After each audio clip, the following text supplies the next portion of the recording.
Hi all, I'm Libby, proud captain of Millwall Lionesses. Thank you to our Millwall fan show from the No One Likes Us Talking team for sponsoring me this year.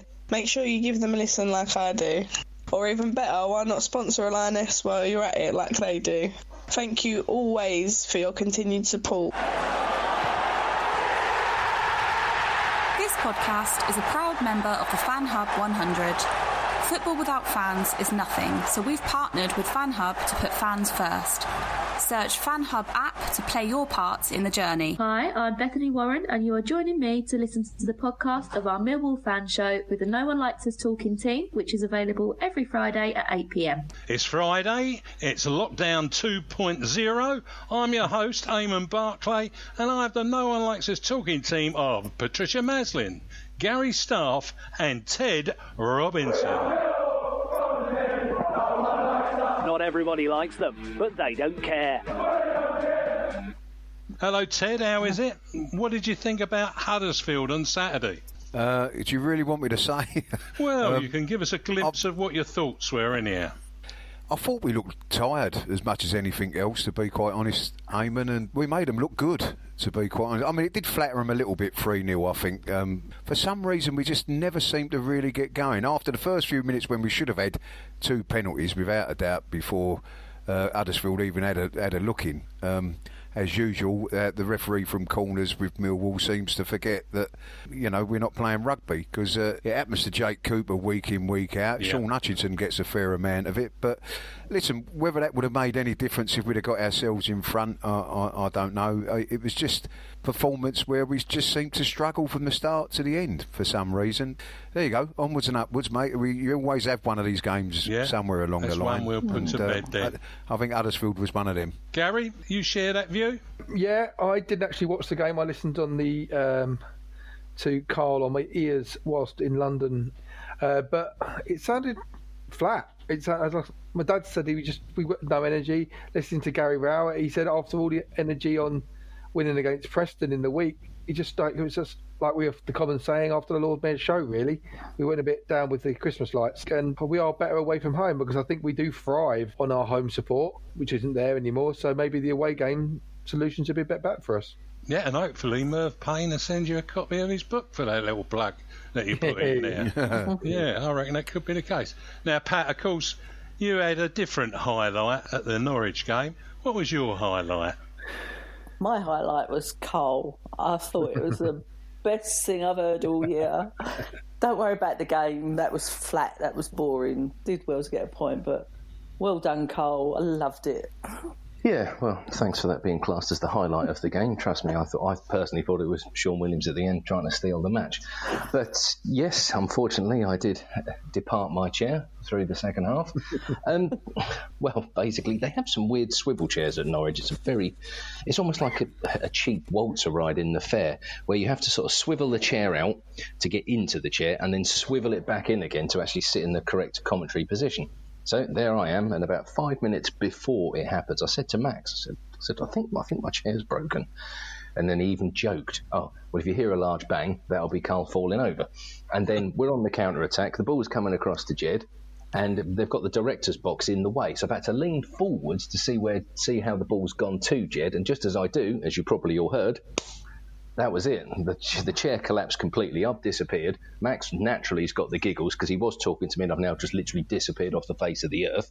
The chair, I've had to try and get myself up. I've carried on commentating. I'm now standing up at the back of the stand trying to work out what the so-and-sos I'm going to do. I've then had to try and get onto the chair next to me. Of course, you've got these weird swivel chairs, so I'm now trying to get into this while keeping an eye on the game. So I'm now starting to lose balance. I managed just about to sit down. Then it's Norwich on the attack. Max is still crying with laughter. I've got the two other media guys, Sammy and Mark, in front of me. They're both laughing as well. I'm desperately trying to hold this together because it's not going to sound great if Norwich score and you've got the whole media team in tears laughing. And then the ball went out of play and then we could all just fall about. I never knew Max laughed like Muttley until listening back to it, but it was chaos, to put it mildly, because all the press areas, everybody else that's working's looking our way. They can't see what's happened because we're right in the corner. So all they've heard is a massive bang and then everybody just laughing. They can't see the chair's disappeared because it now looks normal because I'm sitting on a chair. They can't see the one to my right. There's a complete mess on the floor. I mean, I put it up on social media, the chair, after I'd sat on it. Yeah, so it's, I've been working to me, put it that way. So, yeah. So what do you reckon about our chances over at Sheffield Wednesday before the international break, Carl? Well, we've obviously, taking my chair episode out of the equation, it was a really good point at Norwich. I think we defended superbly. But I love watching Millwall defend. They are so well organised. They must frustrate the life out of the opposition. I thought Murray Wallace was fantastic in the middle of that back three. He does such a good job for Millwall. If you throw him in at left wing back, left of a three, in the middle of a three, he just gets on with it, does his job. He's such a strong-minded player. He's just fantastic. Really, really good utility player. But obviously Cooper, Hutchinson played well. Marlon and Malone either side. And, let's not kid ourselves. That was a really weird team sheet when we looked at that just a few minutes before it went live to everybody else. We were trying to work out, right, I think he'll play there. Right, okay. It was, there definitely was a curveball, but it worked. John Daddy played up top. I think it was just legs, more pure and simply legs. I think if we'd have played Smith up top, I think the ball would never have remotely stuck. We wouldn't have an out ball into the channels. Even if it was just John Daddy chasing it just to try and stop them turning the ball round quick enough. That's, with Smith up top, works perfectly last quarter of an hour in a game like that, where you're playing Norwich that are so quick on the ball. They move the ball around so quickly that it just took Smith out of the equation very quickly. So I think it was the right choice to have somebody with pace. Surprised Bradshaw wasn't in the squad, and it's such a shame Zahor being out for so long. And obviously Power is just starting his first few steps back to recovery. So, let's not kid ourselves. We're lightweight up top, as in a proven goal scorer. Yes, Matt Smith scores goals, but in a game like that, he could only be a late impact sub. To start him off would have just led Norwich just a constant flow of attack. So I thought it was clever to put the three in midfield. I think it worked well in regards Norwich being such a compact side. They like to attack down the middle. The two wingers sort of trying to get in behind Pookie with Stiepermann and Wahita of one side. You had Buendia the other, and they were causing problems. But Gary Rowett, no great surprises. He'd done his homework. He knew that that Buendia and Stiepermann, they like to get in really tight, like to get in with Pookie, quick little 1-2. So with Millwall having the extra players in there, Woods, with Ferguson in there as well, just trying to stop them building Ben Thompson, it worked. It just, even though I know Norwich did have chances, they had the deflected effort that Bart pulled off a great save. There was the other one that hit the post. But overall, Norwich were just about kept at arm's length. Going into the Sheffield Wednesday game, it would be typical Millwall to come off a great performance against Norwich and get done 2 or 3-0. But the way, I put out the statistics during the pre-match chat with Max, our record away from home is just incredible. It really is. You look at the amount of clean sheets that we keep on the road, the amount of times if we can get our noses in front, we win games. If we can get ahead, I can't see Sheffield Wednesday beating us, in all honesty. At best, they may get a draw. We are just so solid defensively. If we can just get our noses in front, get that goal, there's no reason why we can't come away from Hillsborough with 3 points. Well, let's hope that's the case. That'd be lovely to go in the international break with that. Well, thanks for that, Carl. As they say, keep it safe out on the seats at Hillsborough this Saturday. Yeah, well, we had the one issue with last time I was actually at Hillsborough, I managed to spill a cup of coffee over myself, so I'm sitting there stinking of coffee because I've spilled it all down the front of myself. So yeah, there's many a disaster that you guys can't see, but when a chair goes, that's pretty much indefensible, unfortunately. Major entertainment value. Cheers, Carl.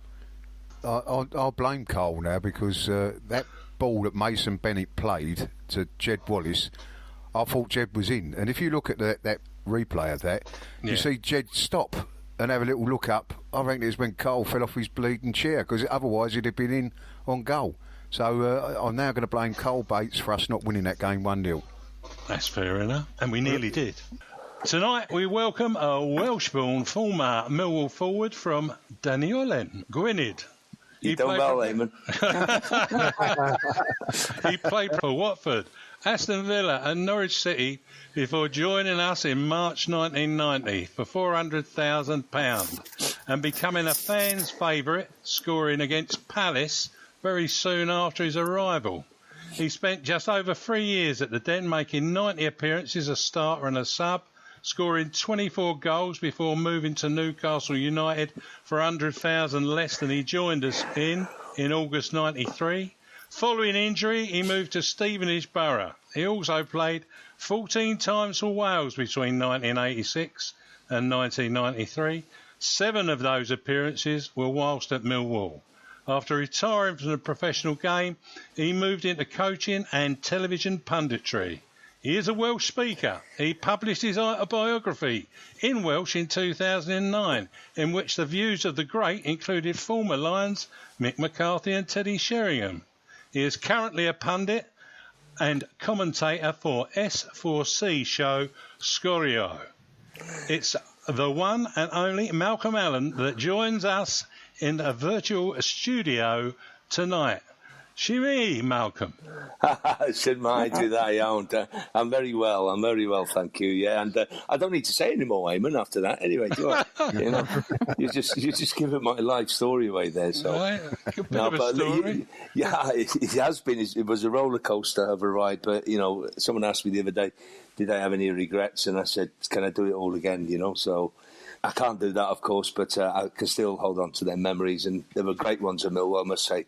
From the start to the finish, really, where I didn't really want to leave, but the club needed the money. At that time, I'd only just signed for further 3 years with Millwall, under Mick McCarthy as the manager then. But and they owed me a lot of money, to be truthful. And I didn't go to Newcastle for much more than I was on at Millwall.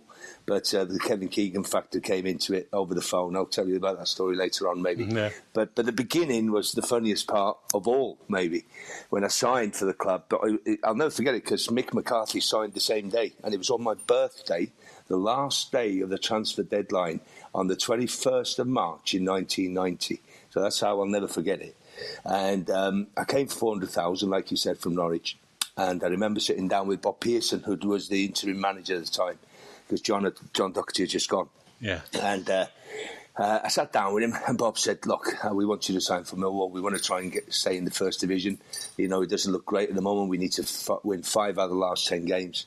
If we can do that, we'll more than likely stay up. And I said, OK. And I'll be honest, I was on £600 a week at Norwich, and I was on 10 grand signing on fee every season, 5,000 at the beginning and 5,000 at the end. If I stayed towards the till the end of the season, then there was a loyalty kind of bonus.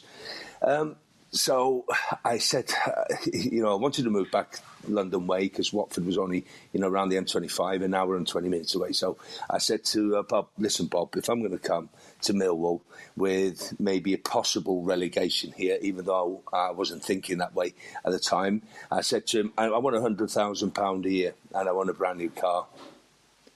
And he said, OK, we'll do that. Wow. And I'm thinking to myself, hold on.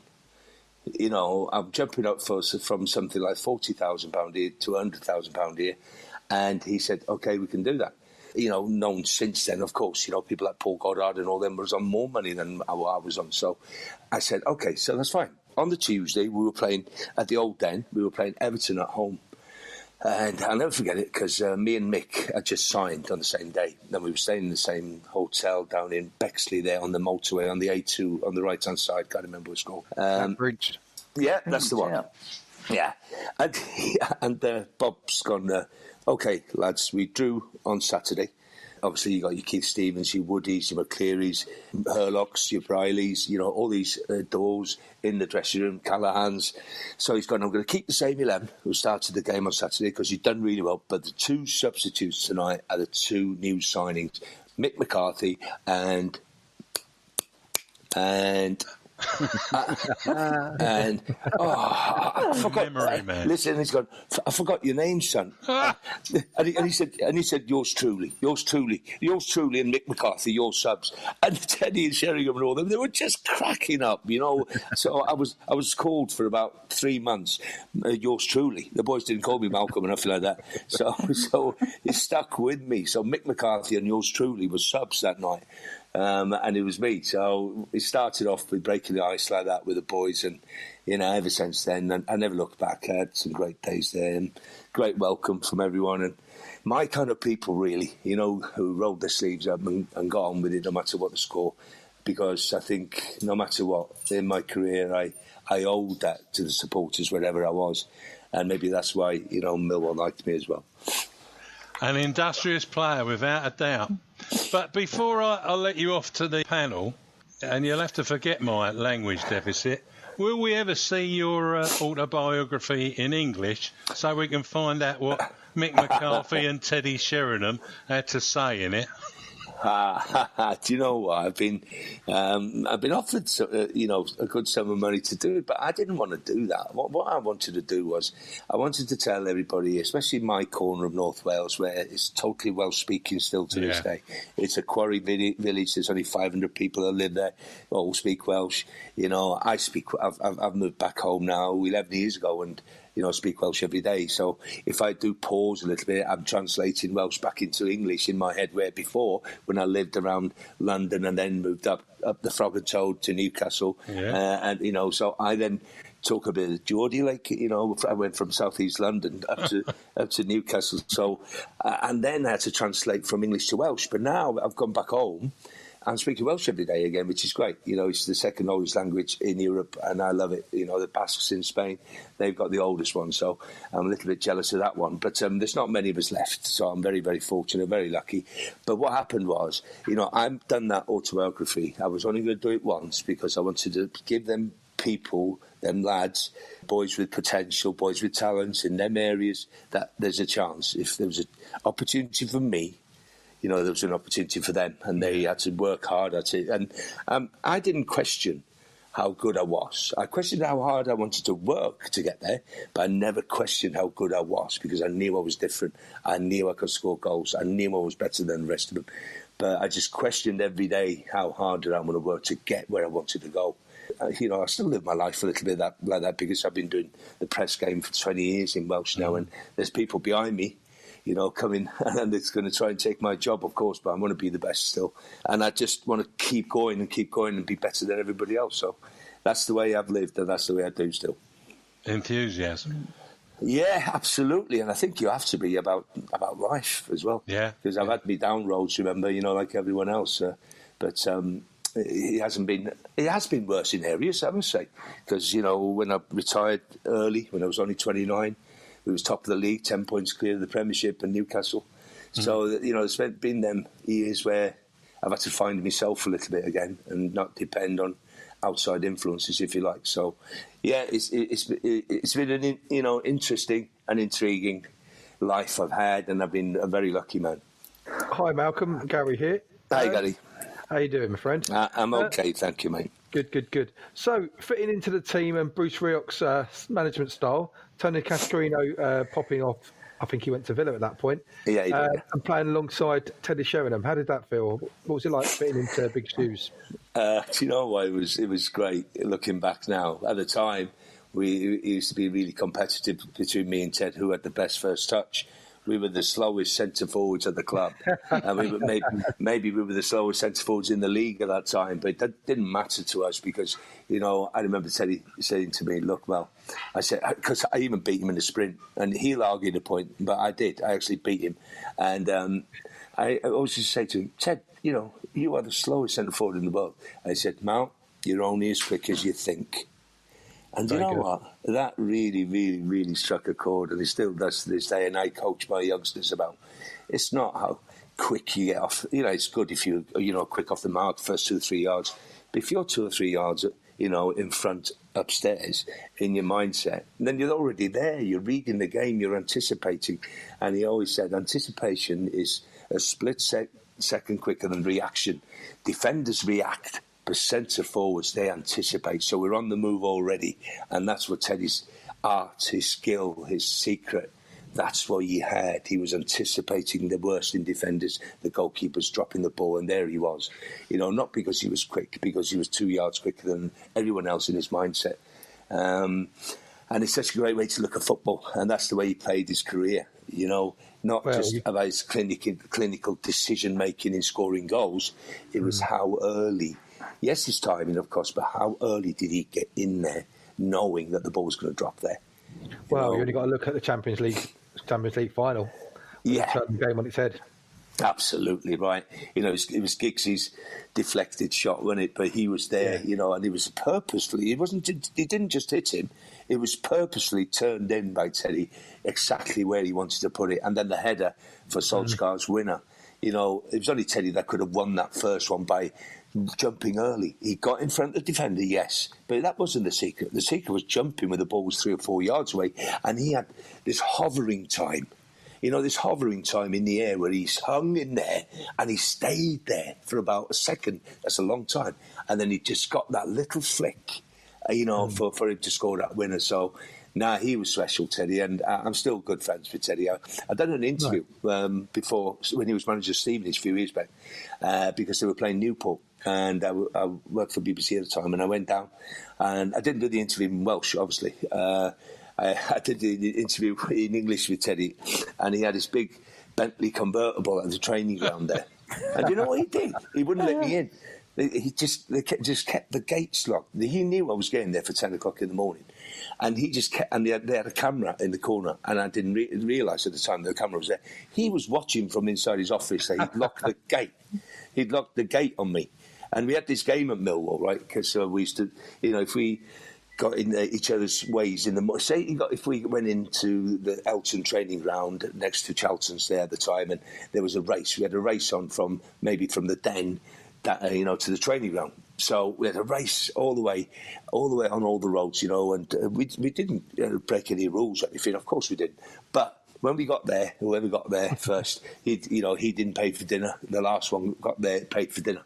So more than likely it was Terry's truck, maybe that, you know, unless he got a lift from somebody, or Les Briley wouldn't even try.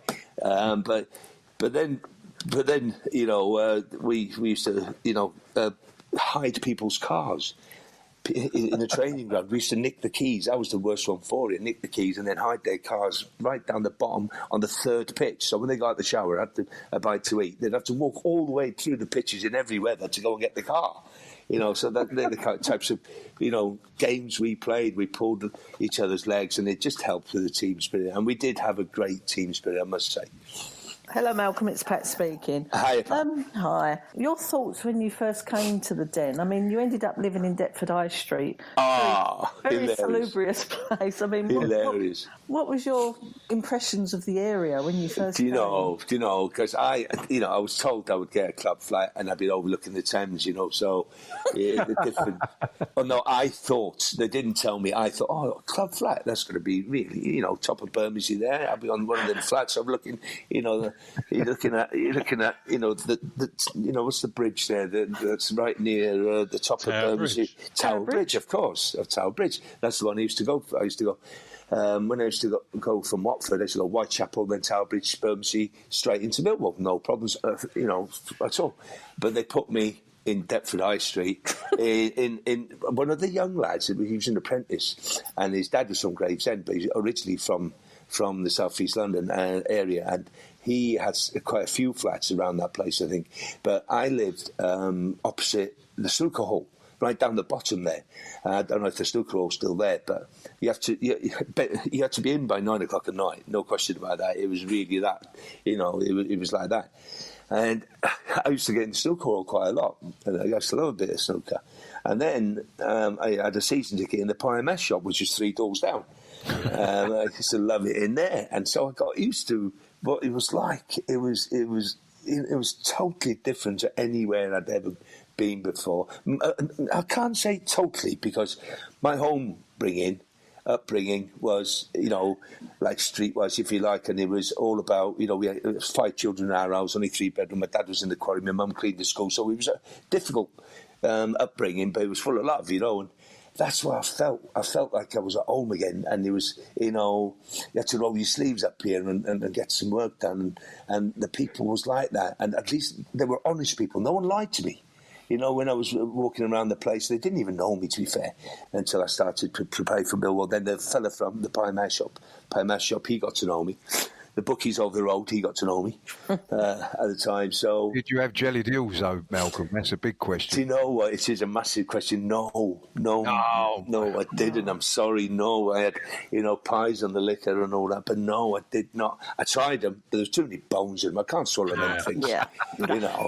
It was not for me. But honestly, the pie and mash stuff, the lads at Elton training ground, they used to go in there and have a, the lady used to do beans and toast or something. I used to always sort of, no, I'm okay. I'm a bit, after training, straight in the pie and mash shop for me, and that's where I was straight after training. Don't worry about that. So, and then after a little while, got to know Rhino and Macca. So they used to take me, to a couple of the Horns, Crown and Anchor, down the bottom of the Old Kent Road there, and then up the top there was Gym Palace. The Connoisseur, I think, over the road and at the top there was only club, that was members only or something. And I remember Macca saying to me, you're not allowed in here. What do you mean you're not allowed in there? Well, we only went there after 1:30 in the morning anyway. And he said, oh, no, you're not allowed, but we are. I said, what do you mean you're allowed and I'm not allowed? But we've been at the club 5-6 years now, so we can go in there. So in the end, I got to know him, and me and Alex used to go in with the boys into there as well. So no, I got to know all the Horns really at the start of the first season I was there. And then I got injured when Bruce took over, so that was a difficult time after that, and for another 9 months, because Bruce never said good morning to me. And that was really sad, because I really respected him on the football pitch. He was a great trainer of football players, I must say that, on the training pitch. But man management skills, maybe not my cup of tea. Hi, Malcolm. It's Ted here. Hiya, Ted, mate. All right, mate. You was going so well, but you blew me out with the jelly deals. But never mind, mate. We'll forgive you for that one. A lovely story about Bob Pearson. Nice man, Bob. And top man, mate. Yeah. I understand when he bought you two that he bought you for your physicality and Mick McCarthy for his technical skills. But you got it the wrong way round there mate. But, listen, it's not things that Millwall fans give out very easily, calling players legends. But I remember you scored against West Ham, which means you're an automatic legend in Millwall fans' eyes. What was it like playing against? Well, it was at the old Den as well. That was the secret thing. And it was played on a Sunday. I'll never forget it, because how can you forget a West Ham Millwall game? And I scored the penalty. And I've got to tell you, the goalkeeper looked about 8'4" when I looked at him, in the eye.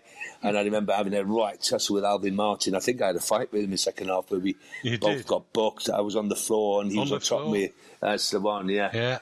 But, the penalty, I actually told Teddy, I said, I'm going to put this in the top corner. If I get a penalty today, I'm going to put this in the top corner. And I put it in the top corner, and the goalie never moved. And he was at the West Ham end. So that was a joy. We enjoyed it, mate. We enjoyed it. I bet you did.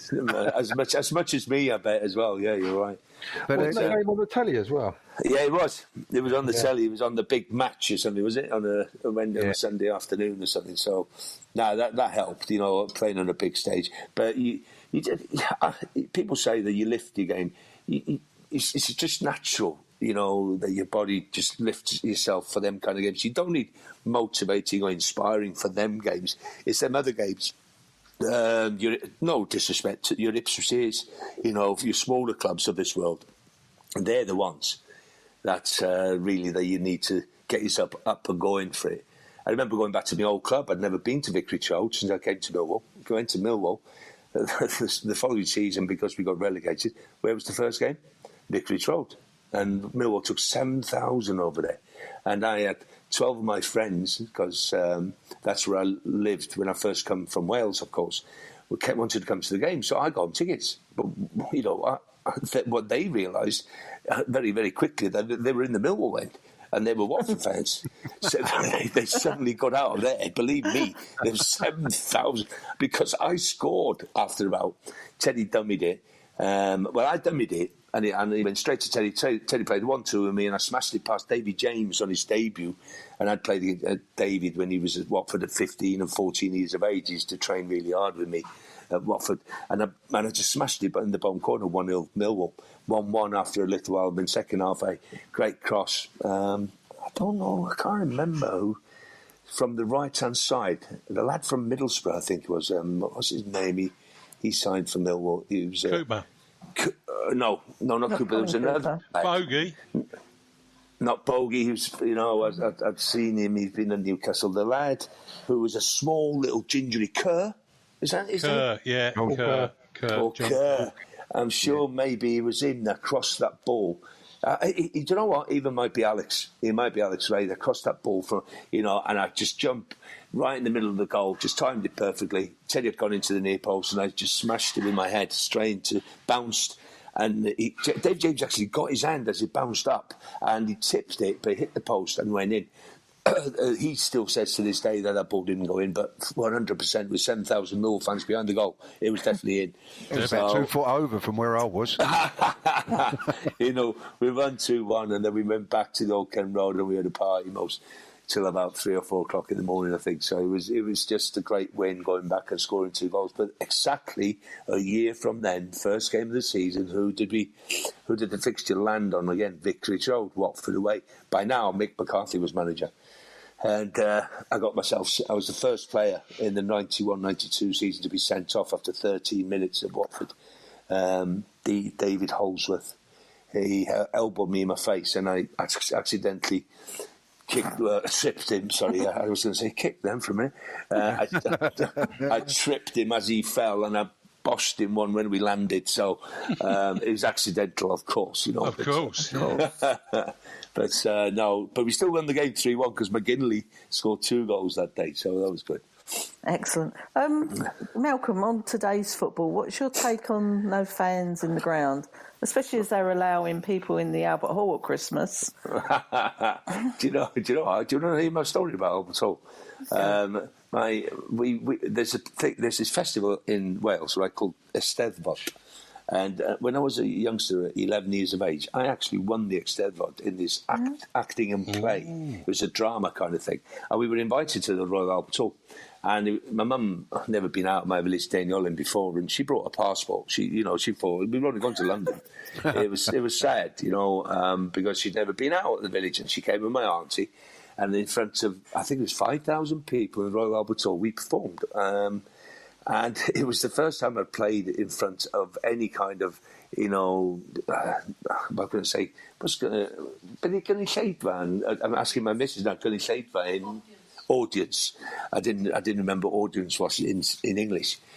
So it was the first time I played in front of an audience, and I thought to myself, if I'm going to be a professional footballer when I grow up, which I wanted to and I was dreaming about, then I want to play against, in front of audience all the time. So that's my story from the Royal Albert Hall. Now, the situation right now, for me, even though I commentate on games in empty stadiums, it's all about the love, the passion, the emotion. Football has always been like that to me, and that's what makes me tick. That's what makes my blood flow.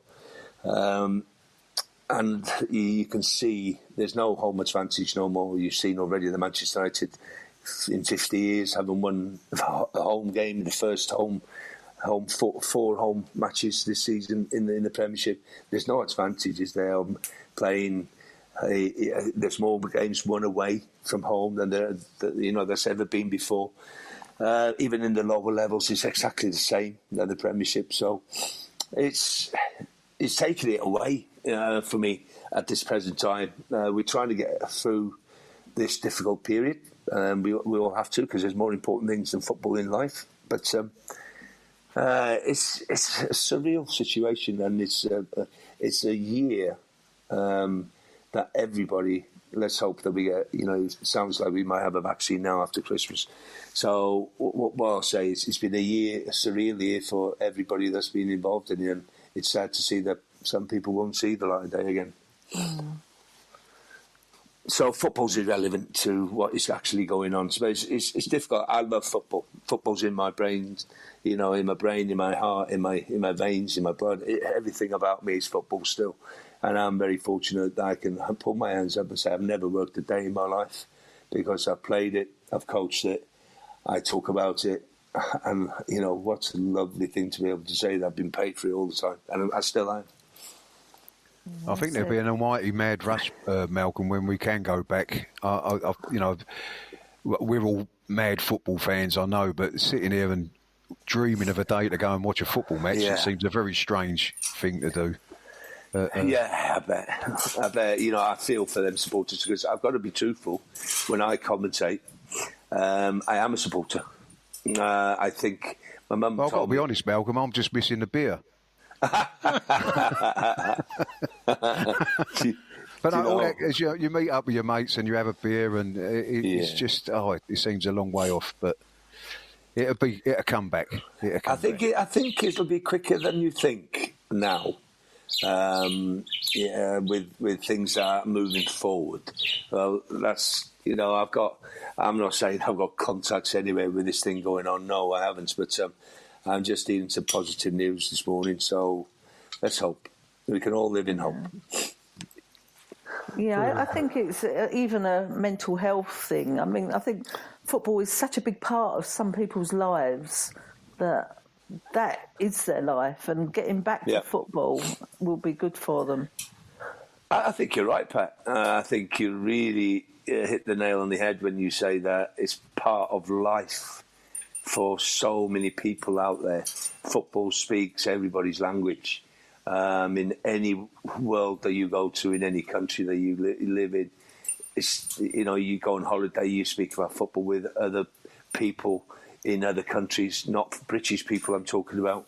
It's a language, and that's how much people love and adore it. They really do and live by it. And you see how much passion, enthusiasm, desire, hunger, everything, that you feel it. You feel all them emotions, and you put the beer alongside it, and it gets even, it gets even better, doesn't it? So, it's a great loss for everybody, but it's not the end of the world. It's not the end of the football world, is it? So it's going to be a long few years yet, and we can look back, hopefully, and say, we're glad that we came through it. I'll tell you what, Malcolm. Just looking back, I see something on Twitter today. 30 years ago today, I see you scoring a goal against Bristol City, I think it was, and we won 4-0. Jamie Morley scored, and so it don't seem that long ago, mate. No, it doesn't, does it? Jeez. Do you know what? It's one of them goals maybe I can't remember. I remember I spoke to somebody about it recently, about a goal that I'll never forget at the Old Den, the one I made for Tony Dolby, a local boy. From down the road there, down the Old Kent Road, somewhere around there, Peckham Way or something. And I remember, controlling the ball on the edge of the box on the right-hand side, near where the dugout, where the players walked out there, of that tunnel there, which was barbed wired, I think, with the Millwall fans behind it. But it was honestly, it was for the Millwall players as well as the away team. If we played badly, mate, we got it as well. Don't worry about that. Well, it was for the players' protection. You know that, didn't you? Yeah. Okay, we'll say that. But no, it was brilliant. And I remember controlling the ball on the edge of the box, wide on the right there. Just picking my head up straight to it, because I knew I didn't have to worry about my first touch, really. I was really comfortable. And I just looked up and saw Tony's run. He'd only come on a sub, and I just played it across the 6-yard box, and he tapped it in, and we won 6-something against, I'm sure it was Notts County, I think. And he scored his first ever goal. And it was a touching moment for me, and I still talk about it because of what it felt for Tony. A local boy, Millwall boy in his blood, his family, and having scored in the Old Den. I don't think that Tony ever went further than playing for Millwall, and he finished at a young age. He'd fulfilled his dream, if you like, of playing playing and scoring for Millwall, his boy club. So that was a nice memory. I'll keep close. And I was in touch with Pikey, Andy Roberts, recently, and he's saying to me that he told me about Tony, about how happy he was that I mentioned him on the radio, and I'm doing it again. So he deserves it. Lovely. That's lovely, Malcolm. I don't know where the time's gone this evening. You've just totally taken us away down a route back again, and we haven't even spoke about Alex Ray, so you'll have to come back again. I will. Definitely will. Hey, Eamon, any time for Millwall, boy, you know that. Yeah, anytime. I know you will. I know you will. I know this North and South don't shut when I start, talking about Millwall, mate. So. You take me down the Frog and Toad, We'll take you down the Frog and Toad, yeah, and we'll have a pie and mash on the way. Yeah, not wrong. Yeah, not wrong. There you go, with some jelly deals. Anyhow, Malcolm, before you go, I'm sure you still follow our results. But what about our game at Sheffield Wednesday on Saturday? Can you give us a prediction? Yes, I can indeed. Millwall will win this one. I know we're only sitting in 8th at the moment, so we're not far off that top 6. We were in it last week, weren't we? So we'll get back up there with an away win. Sheffield Wednesday, struggling for themselves. Got a 1-0 last week, but Millwall will win this one. Not comfortable. I think Rowett's going to do. He's going to do a good job this year. Learn from last year. A little bit stronger squad, I feel. So in the top 6 there, as long as Cardiff and Swansea are just near them, and then I can get Millwall in the final at Wembley for playoffs. Oh, that'd be wonderful, wouldn't it? Yeah, I can still go to them. 40,000 Millwall fans, nothing better, mate. You can't beat. Brilliant. Malcolm, thanks ever so much. We will speak again. Thanks, Eamon. Thanks, Pat. Thanks, Gary. Thanks, Ted. Thanks, Thanks, boys. Thank you very much. No star, boys. No star. And girls. Bye-bye. Bye. Well, that was wonderful, wasn't it? No? Oh, wow. You can't beat Malcolm Allen. But before I go, I've just got to give a shout-out and it's quite appropriate, actually, following Malcolm Allen, to shout out for Thomas Griffiths, who was 12 on Saturday and was the Millwall virtual mascot. His favourite player, Bart Bielkowski. And I suppose he'd have to do that because we haven't got any Welsh players in the side at the moment. Well, you look good on the screen. You definitely did, Thomas. And beyond the score, we all hope you enjoyed your birthday. Hey. Yeah. Well done, Thomas. Yeah, that's handy. Thanks. He'll enjoy that. Well done, Thomas. Yeah. We'll take a little break there and listen to Bethany Warren talking about Love Sport Radio. Yeah.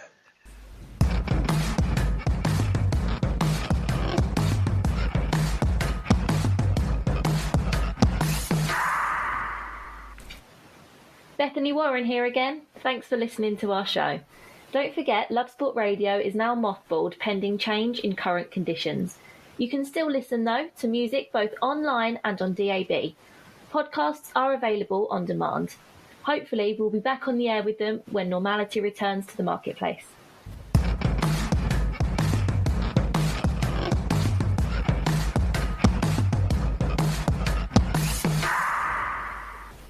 Well, I'm Eamon, and I'm back with a No One Likes Us talking team of Patricia Maslin, Gary Staff and Ted Robinson.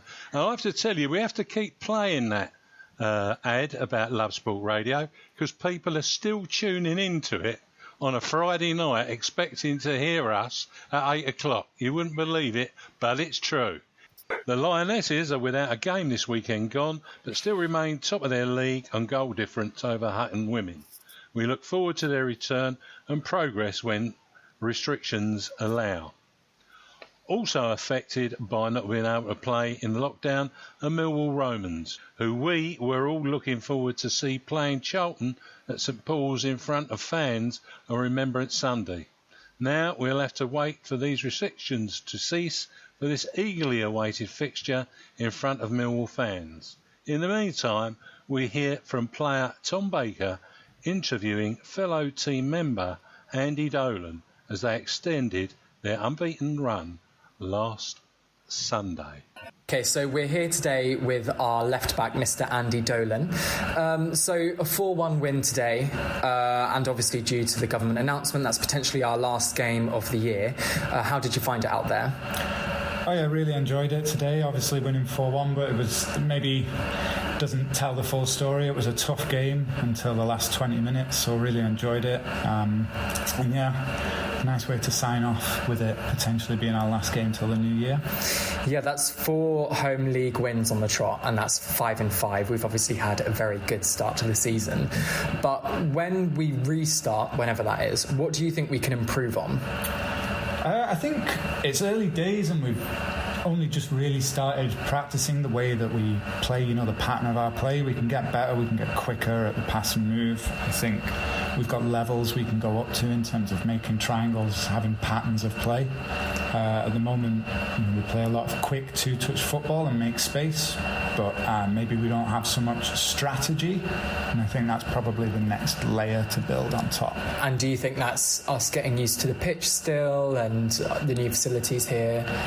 Yeah, I think that's a good point. Yeah, it's definitely a big change compared to the usual facilities, especially evident at this time of year now. It's rained all week.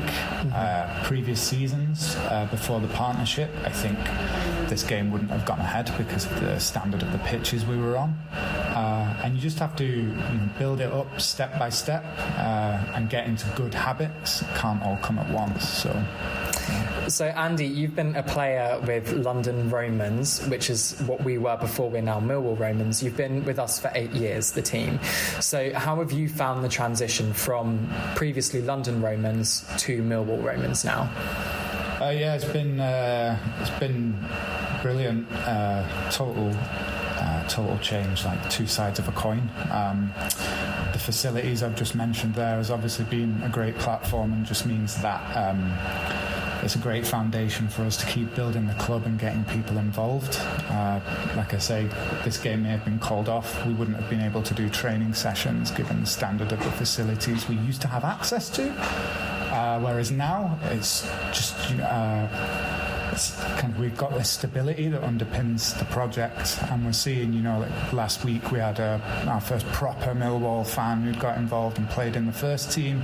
We're seeing more people from the local area coming to training and pushing to get in the team. So it's really evident that the Millwall Community Trust is contributing to the local community, getting people involved. So thank you very much to Millwall and the Community Trust. Do you feel like we've improved as a team since the season? Oh, absolutely, yeah. I think, as I say, the foundation that the club is providing for us is giving us the breathing room to be able to really concentrate on our football and improve. So, speaking of Millwall, Sheffield Wednesday away. Obviously, Sheffield Wednesday bottom of the league, but not really, because obviously the 12-point deduction, so it does not tell the full story. What do you think? I've seen a little bit of Millwall this year. I need to swat up a little bit more as part of this partnership. But I think we've been doing well, keeping it tight. So I'm going to go for a comfortable 2-0 win. Great. Okay, thanks, Andy. Well, that's fantastic. They're getting fans coming along, and they've even got a Millwall fan who's now a member of the team. That's quite incredible. Well, the stats keep building. Undefeated, 48 goals in 5 games, and top of the table over second place Charlton. Unbearable for the train spotters. Any thoughts on that, Gary? I think it's amazing. 48 goals in 5 games can't be sneezed at, can it? I'm a bit gutted for the no, because the lockdown's obviously going to stop the games going forward for the Lionesses as well as the Romans. And it's just all frustrating. The whole lockdown thing. Why can't we play sport? Like someone said to me the other day, I was listening to the radio on the way home, you can go for a walk on a golf course, but if you're carrying a golf club, you can get arrested or fined. It's ridiculous. The Romans is a great thing to have under the Millwall belt. Brilliant acquisition by the Millwall Community Trust, and I'm proud to have them as part of us. Pat? Yeah, I agree with Gary. I mean, it's great to have Millwall taking them under their wing, and they seem to be benefiting from it. Also, with Gary on, I can't understand the government saying that people can go out and exercise as much as they like. And how is that different from letting any young, fit people training in COVID-secure conditions? I mean, the risk of spreading the virus in outdoor grassroots sport is minimal and of lasting benefit for everyone. it does seem strange to me, and I just hope they can get back training together soon. Ted? Yeah, I mean, I echo what Pat said there. I mean, I'm a little bit baffled with some of the thing the government's been doing, certainly regarding where sport is. And as Gary quite rightly pointed out, you can wander around on a golf course with no golf clubs in your hand, fine. But if you put a golf club in your hand, then all of a sudden it's the wrong thing to be doing. But listen, getting back to the Romans, I think, I don't know about them going to watch us. I think that we need to go and watch them. They scored 48 goals in 5 games. I mean, that's a terrific return, isn't it? So it's a shame for them, and it's a shame for the Lionesses, both sitting well in their leagues at the top there. Certainly the Lionesses, I thought, was just getting the momentum that they needed to have a really wonderful season, which I still believe they can do when they come back. But it's a shame for them that now, we've got at least a month out with no football for them. So, but they've got to keep themselves fit throughout this time, stay ready to go again. And once we get back, if not normality, but back to where we was before Thursday, and I'm sure it'll all go well for a minute and all end well. Super. I think you're right. It's they're all building, and all credit to the old community trust for doing what they're doing with them, and the club for backing it as well. So, I have high hopes for the Lionesses and the Millwall Romans. Our final guest this evening arrives as fan in the dugout, although he is much more widely recognised as a contributor, along with his co-contributor, Stan Godwin, to the Lion Roars fan scene. And also a recent winner of a signed copy of Barry Stradlin's, his latest offering, The Wall Equals Passion, Not Patience, which he won from this show. He hails from Teramo, a city in Italy within the region of Abruzzo, the capital of the province of Teramo. The city is about 150 kilometres from Rome and is situated between the highest mountains of the Apennines and the Adriatic coast. Despite the distance, he can be regularly seen at the Den. That's when we can all be regularly seen at the Den. Tonight, we welcome Gianluca Sardi to the virtual studio. Buonasera, Gianluca.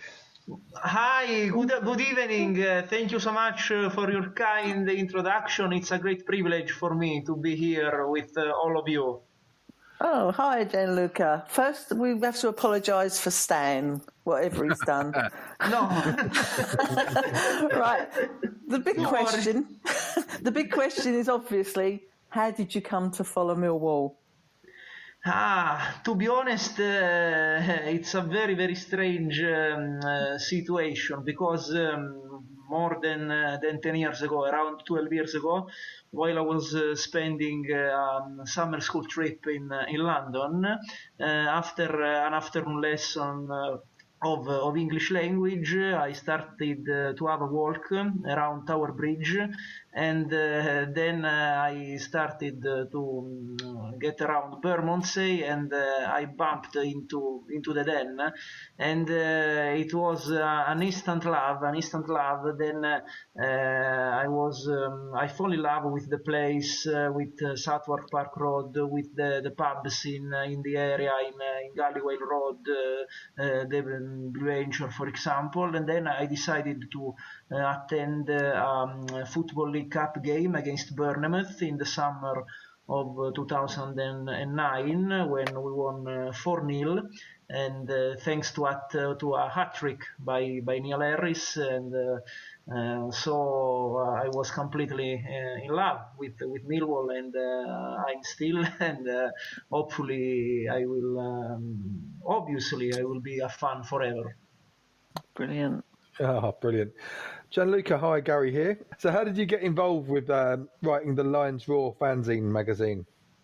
I got involved with the Lion Roars nearly three years ago because Neil Bradley asked me to prepare a piece for TLR about my visits to the Den, my trips to the Den, and then after having sent this article, the editor of the Lion Roars, AC Smith, invited me me to become a regular contributor, and I'm very, very happy about my experience with the Lion Roars. Evening, Gianluca. It's Ted here. Yeah. Good evening. Good evening. All right. I've got to be honest, Gianluca. When I see your name down on our things tonight, I thought you was our latest signing. A name like Gianluca Sardi, you should be a centre forward or something, mate. I think. Couldn't do any worse. Listen, since following the Lions, who have been your three most favourite players and why?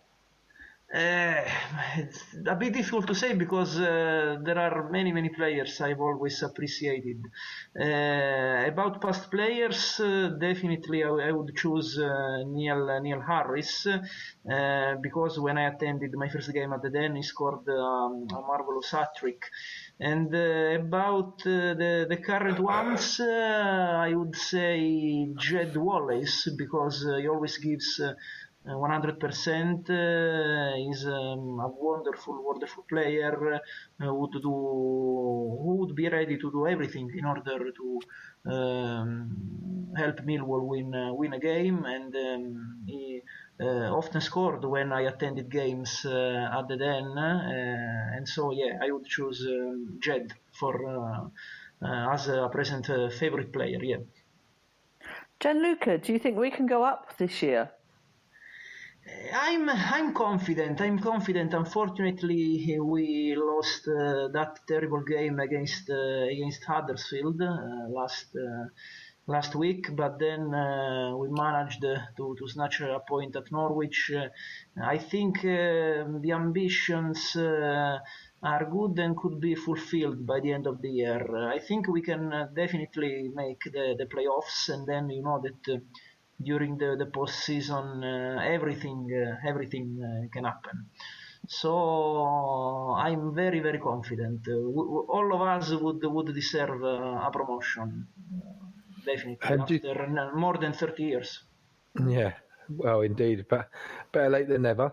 Are you pleased with the players that it's brought in? Okay, some of them are injured, but are you happy with the ones he's brought in?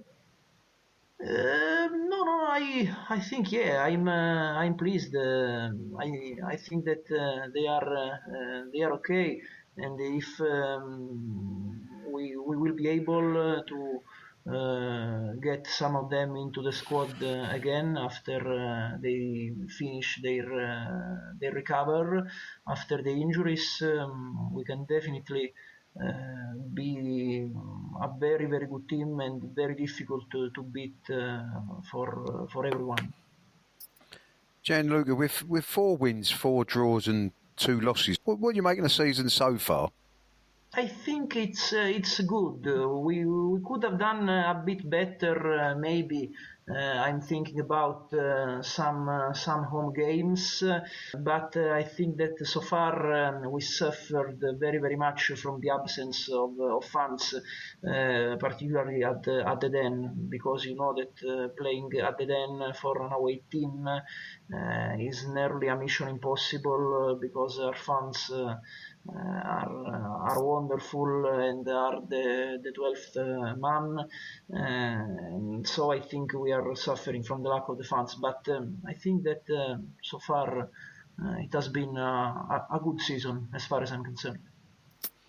I've got a couple of questions for you, Gianluca.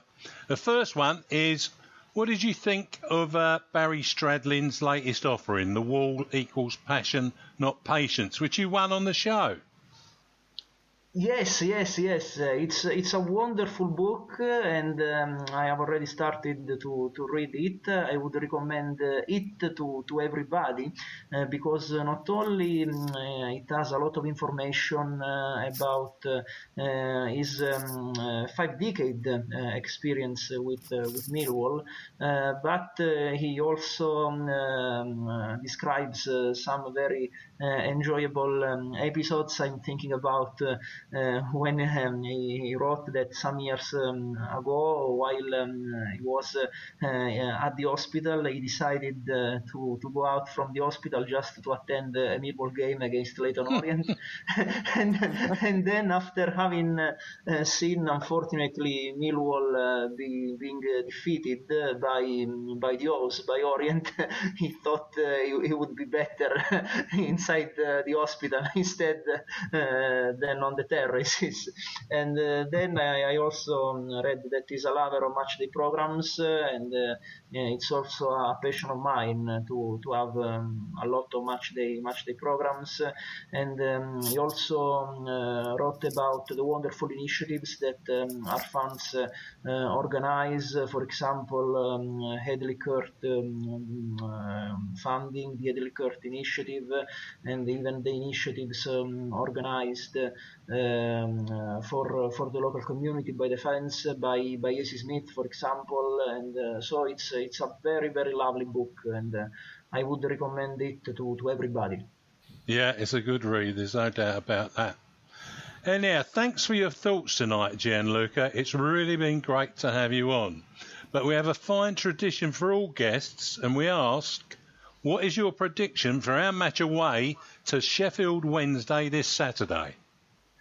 Yes, I think it will not be an easy game because they Sheffield started the season not in a very excellent way due to the penalty that they had from the Football Association. But I think that we are going well away this season, so I think that we could come out as 1-0 winners. I think that we will be able to win 1-0, thanks maybe to an own goal from Sheffield.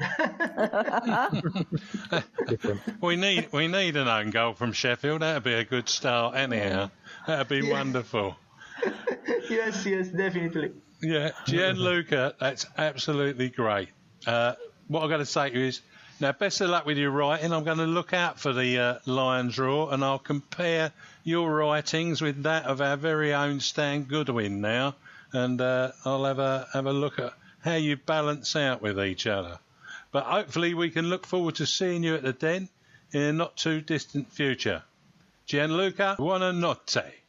Thank you very much. I'm looking forward to seeing all of you and to getting back to the Den. And thank you very much again for inviting me to your wonderful show. Thank you. Obviously, my pleasure. Have a great evening.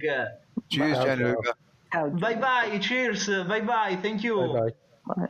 Well, that was nice to hear from Gianluca. It's amazing the different nationalities that get to the Den these days. Before we move on to the ads, we have two winners for a signed copy of Merv Payne's latest book, After the Lord Mayor's Show, which was featured last week. And the first winner is Terry Scott from Tunbridge, and he will win one copy. And the second... If you say June Whitfield, No, it's not the Gnomes of Dulwich. No, in fact, it's Ian Jones from Forest Hill. Well done, both. We'll be in touch and we'll get your copies to you as soon as we can.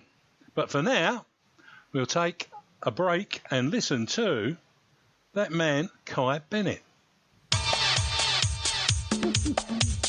Hey, I'm Kai from Millwall Fan TV. On Millwall Fan TV, I cover pre-match predictions, post-match analysis, and a bit of full-time reaction when we can go to the games.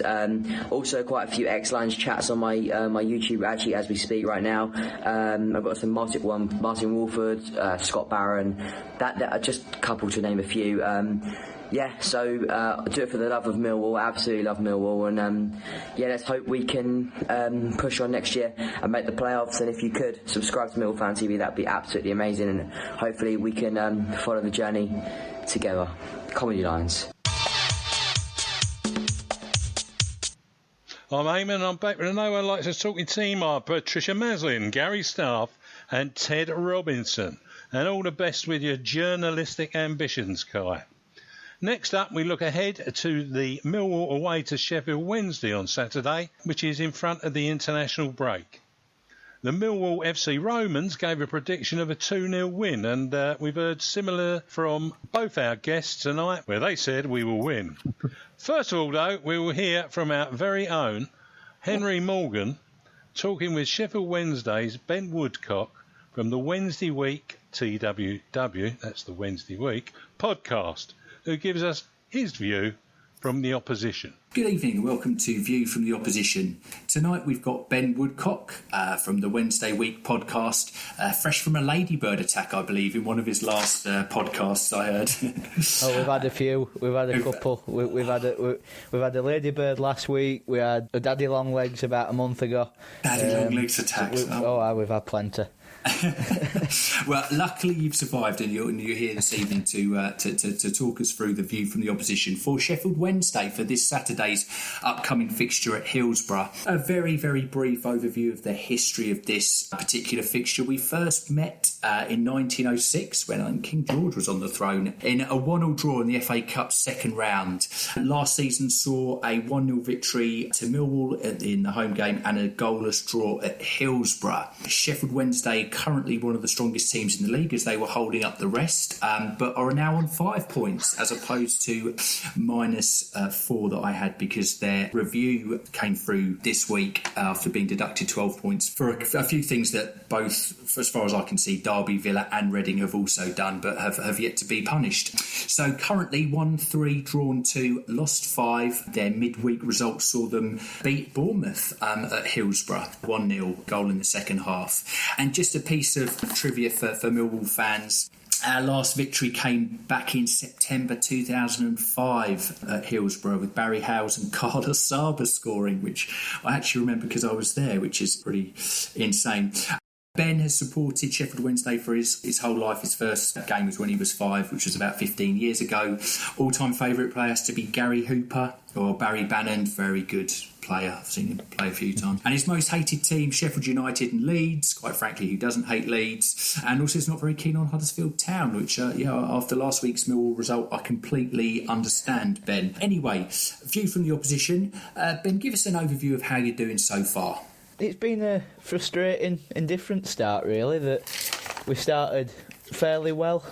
Got a win on the opening day against Cardiff away from home, which got us off to a really good start, which we needed. Good result as well. Yeah. Come up against Brentford, only lost 2-1, played okay. Yeah. But then after that, we lost 1-0 to Luton, 3-0 to Rotherham, which were abject, awful performance. And then bit of a local derby as well. Yeah, it is, yeah. Which is just makes it all the more worse, really. Yeah, I understand, yeah. And then to top it all off, straight after that, we give Wickham the first clean sheet and first win at Championship level, which had Gary Monk on the ropes, really. A lot of people, including myself, thinking, is it time for a change? I mean, we've been pretty poor since Christmas. Really, really poor. Only 2 wins at home altogether in 2020, and one of them, as you've just said, were on Tuesday night against Bournemouth. So, yeah, he has been on the ropes, but mood seems to have really shifted in the last 48 hours. As I've said, beating Bournemouth, the only unbeaten side in the top 4 professional divisions before Tuesday night, and then news breaks that we're getting 6 points back, which is really a massive, massive relief. And because -1, especially with the results last night, with Wickham picking up another win, Forest getting a win, both of them two getting wins in injury time. If we'd have been on -1, it starts leaving us a bit of a drift. But yeah, we've been under the lifeline with what happened last night. So that's good to hear. Who do Millwall need to look out for from Sheffield Wednesday? Who are the players that will be causing us the most problems on Saturday? Well, I think the obvious one, really, as you're probably aware, is Barry Bannon. I think really is, dare I say, is underrated by a lot of Wednesday, underappreciated, I think, by a lot of Wednesday fans. That I think we've sort of started taking him for granted the last couple of years with how good he's been, and we just expect him to be that level all the time, whereas he's not playing with as good players around him in the last couple of years than what he was doing when he first signed for us. So yeah, Barry Bannon's obviously a massive threat. Just how we can dictate play and his creativity. Yeah. I remember that from last season up at your place, and actually a couple of seasons ago as well. I think when we lost 2-1 on a Tuesday night, and he just ran midfield. He just ran it. Yeah. And really, if he's got somebody with him, such as Massimo Luongo, he's probably been his best player this season, but he's only played 5 games. He's been injured for the last 5. But even having just someone next to him that can break up the play and just give him and let him concentrate on going forward rather than having to do the defensive duties as well, that's when he really thrives. The goal against Bournemouth, it come from a penalty. Obviously he scored the penalty, but he created the chance as well. He played a wonderful ball over the top to Josh Windass, who again, if he does play, which we've been rotating strikers with Callum Patterson and Jack Marriott as well, so but I'd expect Josh Windass to play, and just his pace, able to run in behind, run channels and get on the end of balls from Barry Bannon as he did on Tuesday. That could also be a problem. Plenty for us to watch out for there. From Sheffield Wednesday's point of view, are there any players from the Millwall team that stand out of a particular concern? I think really it's, especially I know I was at your place last season for the 1-0 win. 1-0, yeah. 1-0, and you were just so solid, stuck to a game plan and bullied us really. So it'd be that again really with Matt Smith. The game, so it could well be back in line for a start.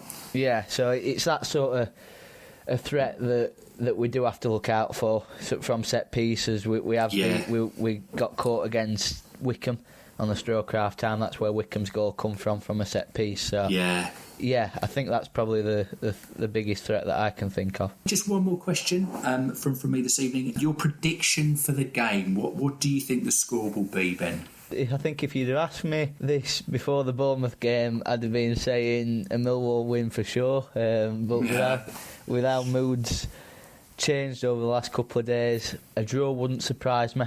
It's going to be a tight game. I think there's only going to be 1 goal in it. I'll go for 1-1.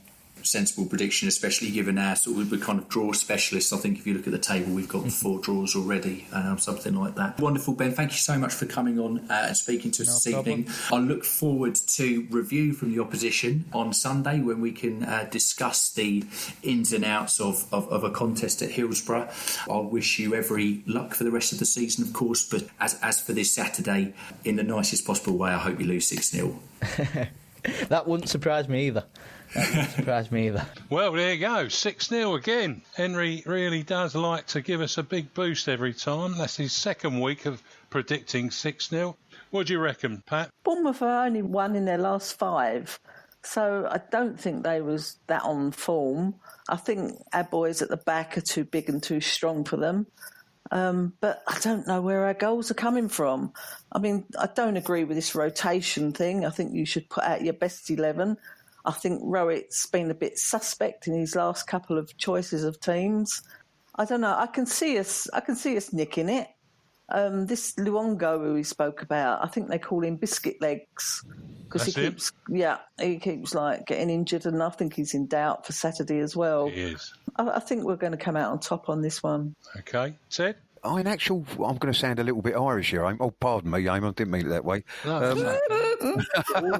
No, I actually think that the fact that they've got their points back and a win against Bournemouth is actually going to work in our favour.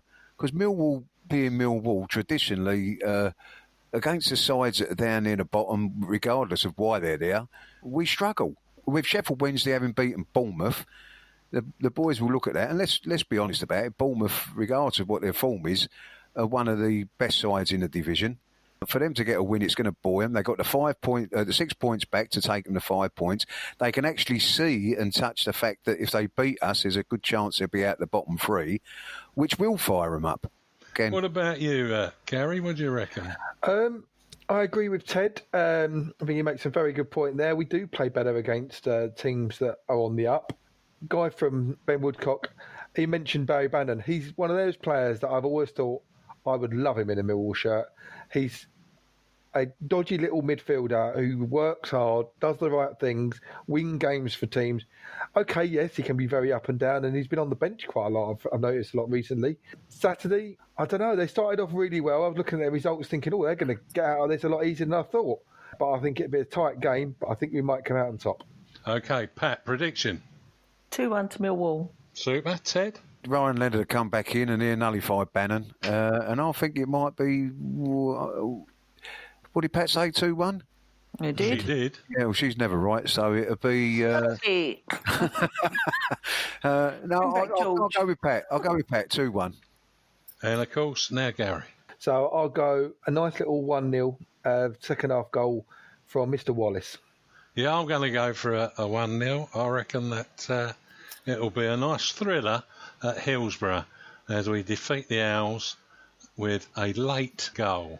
That's all looking positive with everyone from our side, including that 6-0 prediction yet again from Henry. So don't forget you can hear Henry reviewing the match on Sunday with the Wednesday week's Ben Woodcock.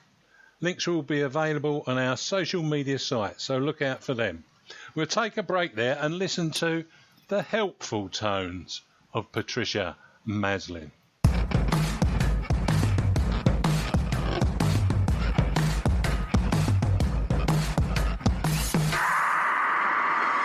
Hi, Patricia Maslin here. The Millwall Community Trust needs volunteer help. Whether you're an organisation with bodies able to assist or an individual, the Trust needs you during the current conditions to support the vulnerable and needy. If you can help make a difference or need help, please contact Sean Daly, the Trust's Chief Executive Officer, by phone on 07 958 027060. Once again, that's 07 958 027060. Or contact by email sdaly, I'll spell that, SDALY, at millwallcommunity, all one word, .org.uk. I'll repeat that, sdaly, SDALY, at millwallcommunity, all one word, .org.uk. If you can, or you know someone or any organisation who might be able to help, please let the Community Trust know. Thank you.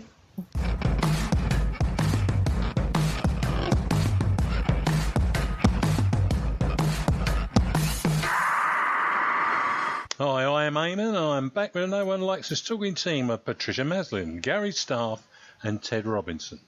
People continue to lose their lives to this dreadful virus or as a consequence of suffering with it, as deaths and infections continue to rapidly rise, and many more remain hospitalised too. Our thoughts go out to their families, friends and those that take care of them. Next week we welcome back Stan and Bethany and Pat to be hosted by James. There are so many fans who want to support the club, and you can help by joining the Lions Loyalty Club. It costs £40 with benefits. For £25, you or a member of your family can also be a crowdie. For £103.95, who works these prices out, you can be a virtual mascot with benefits. And why not sponsor a player's kit for £570 with benefits? All the details and more can be found on the Millwall website. Lastly, don't forget iFollow returns with Carl Bates, hopefully in his chair, on Saturday, and 100% of what you pay for the internet streaming service, home or away, goes back to Millwall Football Club. What a good way to improve their revenue in these challenging times. And it's good night from me. Scott Johnson, the founder of the Proper Blokes Club, is looking for guys to come along and join him to break the stigma of men's mental health with a walk and talk group. The lockdown means that Scott is unable to continue the walks until conditions change, but he does offer alternatives. Check out the Proper Blokes Club on Twitter and Facebook for further details. Former Millwall great Brian King has his autobiography out at the moment, The Lion King, available for pre-order with a publication date of the 26th of November. You can order your copy from littlehellbooks.com. I'll say that again, littlehellbooks.com. And it's good night from me. And player sponsorship for the Lionesses is still available this season. Why not give them some added support? And you can find details on their website. Just put Millwall Lionesses into your browser and you'll find them easy enough. We have led by example and sponsor their captain, Libby Stubbs. Don't forget, there are no games for either the Lionesses or Millwall Romans until further notice. And that's good night from me. Lastly, let's not forget to keep it safe on the streets out there. Follow the lockdown guidance, social distancing when outside, and a face mask when necessary. That's it from me. Thanks, Patricia, Gary, and Ted. Until the next time, good night. Good night, David.